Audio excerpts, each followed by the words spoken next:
Hi, welcome to Cafe 229. Today, we're very happy and honored to have Dr. Jim Austin.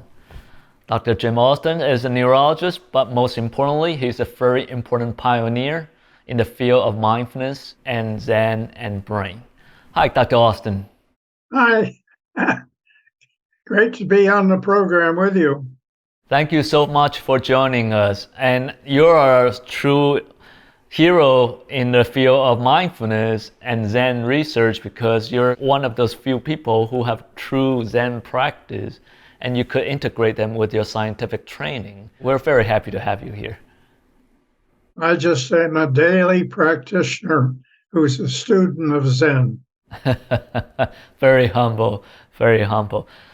You know, nowadays we see a lot of people doing mindfulness practice, sitting meditation. I think at your time when you were younger, that's not as popular. How did you get into Zen to start with? I got into Zen by accident. I was going to Kyoto to do some neurophysiological work on the norepinephrine pathways in the brain.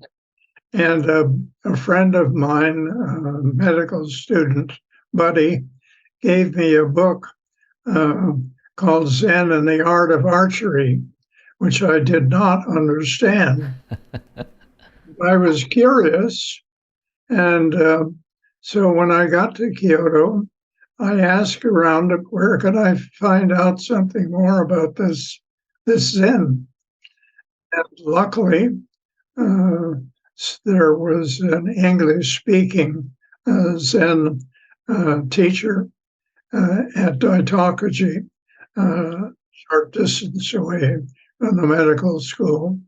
And luckily, he was interested enough in a visitor from the United States to take me on as a student. And that was in 1974, and I've been meditating ever since. Wow, since 1974, that's a very long time. Yes. What was your first sitting meditation experience like for you?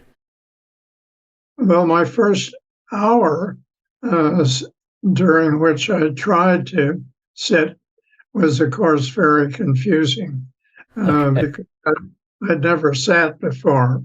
But my first inkling of the importance of attention in meditation occurred about maybe 2 or 3 weeks later, when for the first time I dropped into an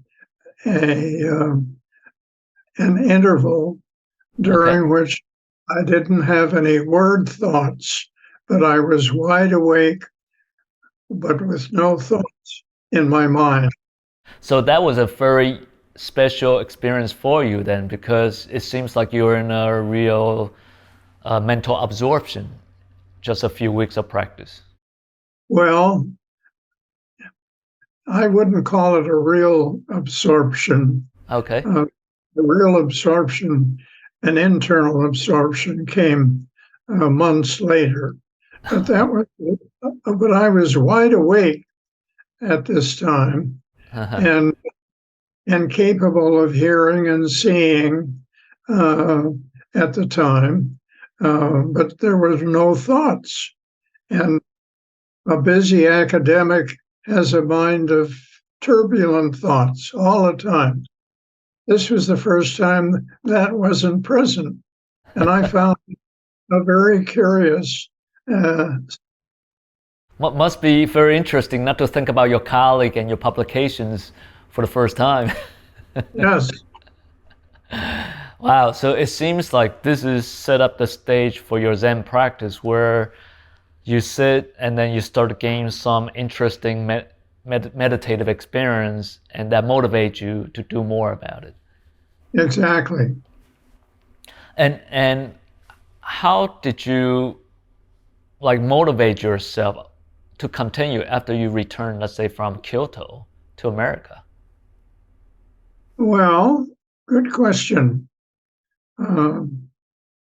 In 1974, I was living in Denver at the time, and we didn't have a big Zen group.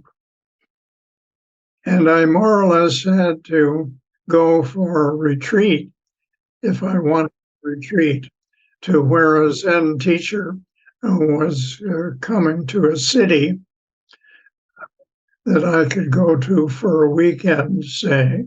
Sure. Uh, uh, so it was hard to be a Zen practitioner under those circumstances. And I wasn't meditating every morning uh, uh, as I am now. So it was a sort of a catch as catch can to begin with.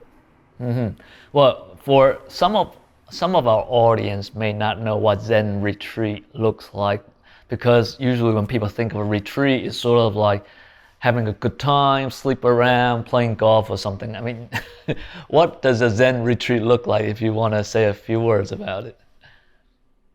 First of all, it's a silent retreat, and you don't speak to your neighbor, and you don't speak to the leaders of the retreat unless you have something, the puzzling that needs to be clarified. And even then, you do it softly and whisper. And you also get up around 4 or 5 so that you're missing out on some of your REM sleep, your early morning REM sleep. So at first, you're losing sleep. And during the day, you're struggling to stay awake while you are sitting quietly and meditating. And it's only after 3 or 4 days that you realize that you're actually needing less sleep to still be awake while you're meditating. And the retreat lasts, let's say, for a full day or a weekend, and then is extended as you can tolerate it. It's difficult. Yeah, so I think some of our audience right now thinking, why should I put myself in in this kind of like a self timeout, right? It's almost like we're putting a kid to the timeout, no talking, no doing nothing, just sit there not moving. Like what? So I think some of our audience must be wondering, what is the purpose or benefit of doing that? Well, one of the purposes is to quiet down your usual monkey mind that is always going 24/7, and to achieve a quiet state, which is a calm state, which is a silent state, but which is a state of enhanced awareness, so that you're quiet and relaxed, but you're fully attentive to whatever is going on inside or outside your state of consciousness. So that calmness is one aspect of this kind of Zen practice. Yes, and the enhanced awareness and attentiveness is another aspect of the retreat. Yet another one, certainly in Japan, is that there are no mirrors in the bathrooms and no mirrors any place on the inside of the retreat, so that you're not concerned with your own hairstyle or lipstick or whatever. You're not being reminded to touch up yourself and make yourself anything other than what you really are. You really only what you really only have is with yourself. It's like having a date with oneself. Yes. And then you start to wonder, how did I get to be like this? This busy mind. Uh-huh.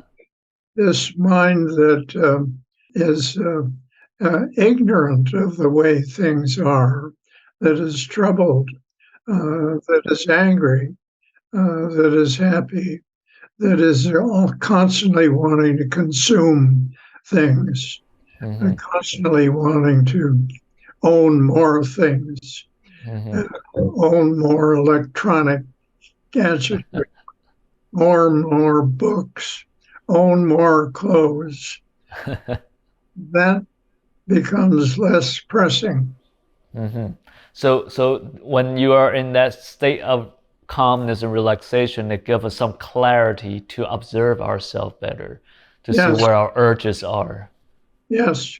How would you describe to someone who don't know Zen? Like, what is Zen? I mean, it's a big question, but what is Zen to you?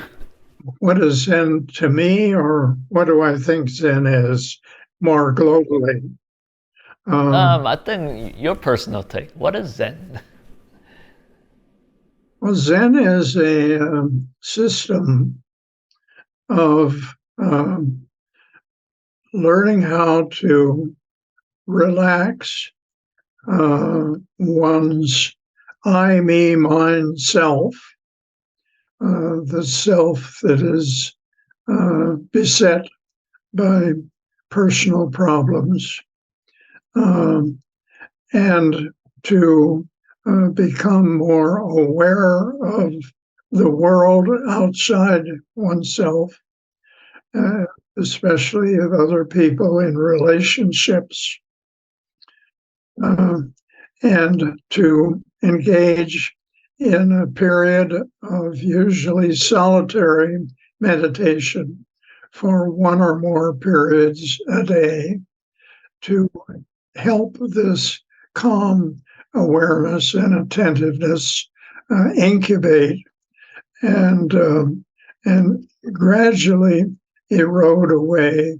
uh, your I, me, mine uh, egocentricities.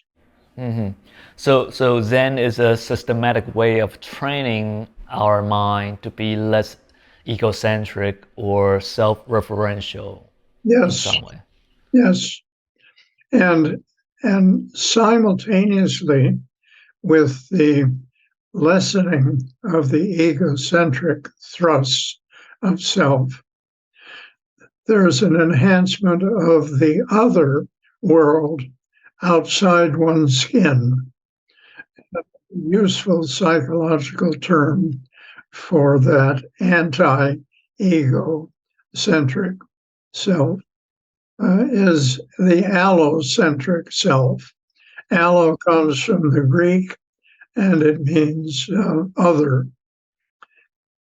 And it turns out that the brain is actually organized in a manner that puts its attentive generating processes in a part of the brain that when attention turns on, the allocentric processes drop out, or Okay. the egocentric processes drop out. And at the same time, simultaneously, that these egocentric processes drop out, the other aspects of the world are enhanced. Uh-huh. So it could be really, I guess, measured neurologically, this process you're talking about. When the egocentric self drops away, our attention would focus towards the outer world. Yes, and that includes everything in the outer world outside your own skin surface. this split between the self and the other is inherent in the behavior of single cells, amoebae, for example. Their world is clear cut. There's either an amoeba in the center of it or a fluid outside bathing it. Sure. The brain and every neurological cell is tuned in to the same kind of duality. I mean, it has its evolutionary advantage. Its biological Yeah. advantage is an evolutionary advantage. So when we're able to sort of shrink our self-referential perspective a little bit, we can connect with other people more. Is that where the Zen, is Yes, that what makes Zen important? yes. And at the same time, the long-term Zen training uh, addresses the three poisons, which are traits like uh, ignorance and greediness and fear. So can you say a little bit about how from your I guess the neurological study research on, let's say, when our egocentric self shrinks, would that contribute to, let's say, our altruism? Would that, is there some direct relationship, or you feel that's more indirect? In order for altruism to really be genuine and authentic and effective, you have to be less fearful and less greedy, uh, and to be less fearful and less greedy and less driven requires that there be and some inhibition of parts of the brain, like the amygdala, which is concerned with the fearful self, for example. Sure. And so, in order to be altruistic, you've got to be more fearless. And in order to be smart, you've got to be fear. You've got to be afraid of the right things. You can't be afraid of the wrong things. Sure. So this is not a mindless development of character. It's a skillful development of character. You got to be more aware of the correct, proper things in life, and you've got to be less aware of all of the distractions and busyness and hatred and things that are toxic properties of life. So so it seems like altruism will be benefit from Zen training, because Yeah. Zen training make us will have more courage and less fearful. Yes. The usual Buddhist approach is not so much to focus on altruism as on compassion, because the development of compassion is the character trait that is the premier goal of non-goal Zen. Well, now we're getting into the more interesting aspect. Compassion is, like Dalai Lama would say, when people ask me what is Buddhism, he would say it's the practice of kindness and compassion. The Dalai Lama boils down compassion, which is in its fully developed form, is very rare in actual fact. And he emphasizes simple kindness to begin with. And he is so kind in his compassion. He's so fully developed and compassionate that his simple kindness is just overflowing. Well, I guess we can all aspire to that a little bit. Now, just just curious, when you as a Zen practitioner, I know at one point you run your department. You were a department chair at one point. You have to deal with colleagues. You have to run a right? You have to deal with a lot of publications and a lot of mundane life events. How did your Zen practice help you all that? There's a phrase called skillful behavior, uh, which means that you function effectively, economically, without a lot of fuss, and that you are not unskillful in your treatment of other people who are at a higher, say, academic level than you, and people who, on some other scale of behavior, are at a lesser social scale than you.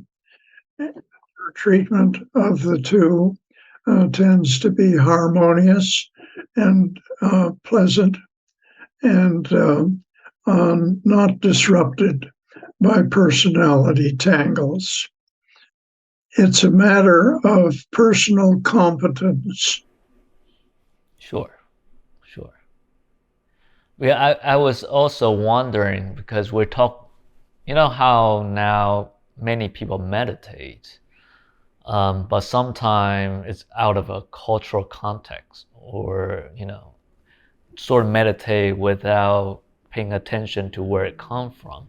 And I think as Zen practitioner or Zen Buddhist, how important you feel that people should get to know some basic sort of theoretical foundation of Zen, like Four Noble Truths, Eight Righteous Paths.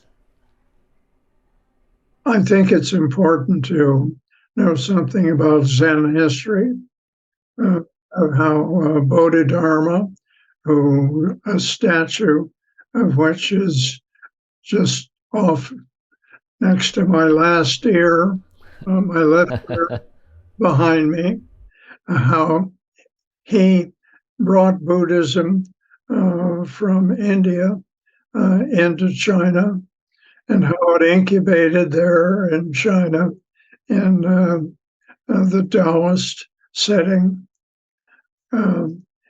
and how it moved from China through Korea into Japan, and how it grew there even more so. And then it came west, particularly with D.T. Suzuki. And so the Zen history, if you just look at the outline of it, describes a growth in social and customs that meant that it was a very refined cultural approach. You can bring that into your practice. It enriches your practice and allows you to be more motivated and practice more often. It's a very culturally rich practice, just as a intellectual pursuit. It's very stimulating. Mm-hmm, mm-hmm. Yeah, I think the Zen history and Zen philosophy itself could be quite fascinating, as you put it, and it could be if one really want to pursue to study it, it could be quite could take quite many years, really, even just to study the koans, right? It could take many years just to be good at, or not be good, but to really just study it, penetrate it, and Mhm. gain some good understanding from it. Well, um, if you want a discussion of koans uh, at this point, they're really very simple. You have to be, you have to be comfortable uh, not knowing what the meaning of them is. Yes, that's the beauty of a koan, really to embrace the unknown, right? I mean, that's the what the koan is teaching us, You and people don't like that. know, uh, I I dropped a koan uh, because I didn't feel I was making any progress with the one I started in Kyoto. Okay. But it was only later, after I had a deep awakening experience, that I realized that the beauty of the koan and what it meant. Um, but I wouldn't have understood that at the beginning. I know you shared your experience of Kensho, which seeing the nature in your I think in your writings. Can you say a bit more about your experience? Like, what is Kensho in Zen? Well, Kensho, the way I simplify it, um, there there is an early awakening, uh, and this early awakening goes by the Japanese name Kensho, which is the first and partial awakening. And um, later on, uh, there is something that occurs at a deeper level. And at that deeper level of awakening, there is a complete emptying out of the psychic and somatic self, so that in the middle of this several minutes long uh, major opening of consciousness, there is no personal awareness of the self being the recipient of this experience. Self awareness is out of the picture completely. Um, Also, time is out of the picture. This is not only timeless, the timeless of this period of awakening is um, is eternal. There's no awareness of time. With this deeper awareness, there is absolutely no fear whatsoever. So the depth of the peace is that of a complete emptying of all the noxious experiences that you have ever been aware of in the past. So we're talking about several levels of awakening experience. And then beyond that, uh, in a simple organization of awakening, is a state or a stage in which self is minimal and fear is minimal. And this is an ongoing level of 24-hour awakening, which is a character change, which is not so visible to the person as it is to the person's family and friends. Okay, interesting. So to the person, to yourself, you don't experience the change as much as the people around you. Often it's more noticeable the deeper it goes. How interesting! How interesting! I mean, your experience is very profound, and not every Zen practitioner would experience Kensho, even if they practice for many years. So Yes. it's a great gift, I Buddha, guess you got. the Buddha in the Satipatthana Sutra later on spoke of the possibility of its taking 7 years of practice to arrive at a major change in consciousness. And in his case, it was at least 6 years before he sat down under the Bodhi tree and came to his major awakening state. Yeah, no, it doesn't come easily. Yeah, I've been practicing for many years. I'm still sitting. Yes, likewise. Keep sitting. Likewise.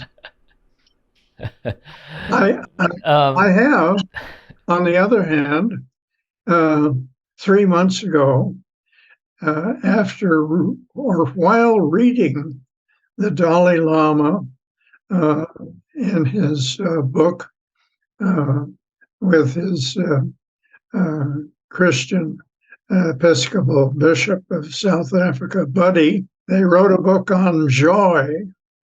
And I checked that book out of the library, and I kept it and read slowly chapters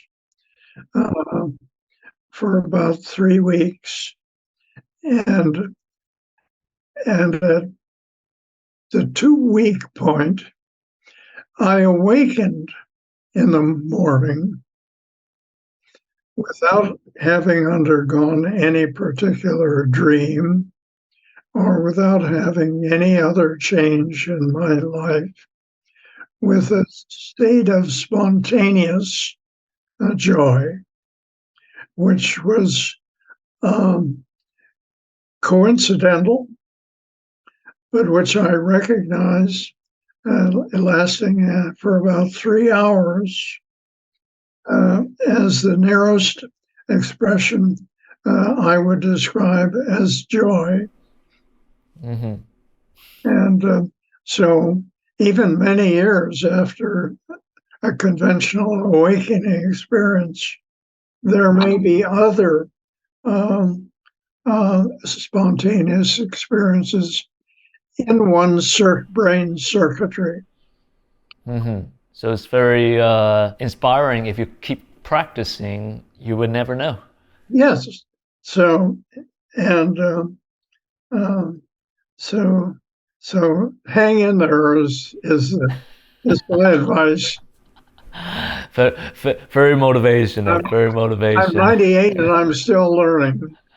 And whatever happened in me happened at night when I was asleep and when I had nothing personal to do with it. It's spontaneous 3-hour period of absolute joy. Wow, that is so awesome. I think you're one of the best example on what it would look like to practice Zen on a daily basis to even age of 98. What would you say to encourage our audience as a final sort of as your final recommendation or a good take-home message on inspiring us to live a good life? A word of encouragement for the audience. I would say begin with an interest in evolving a better character for yourself, and be aware that you'll have to practice some renunciation of your bad habits, and find a good teacher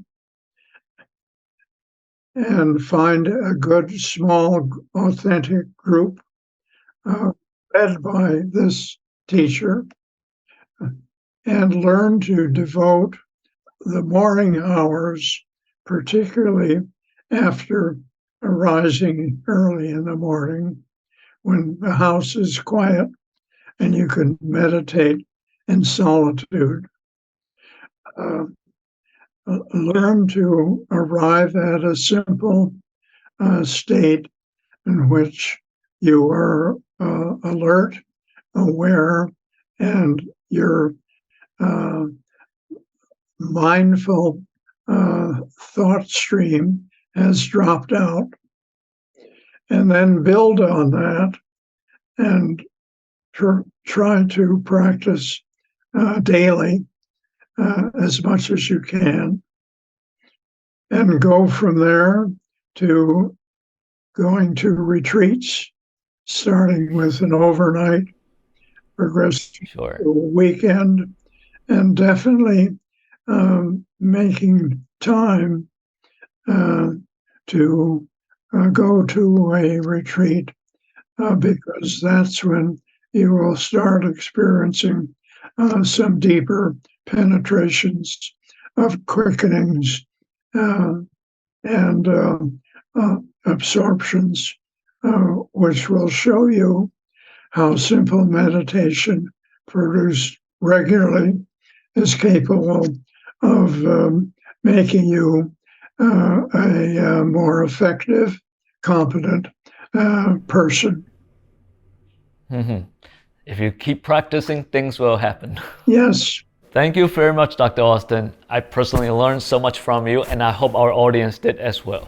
So every month, third Friday, 7 p.m., stay tuned.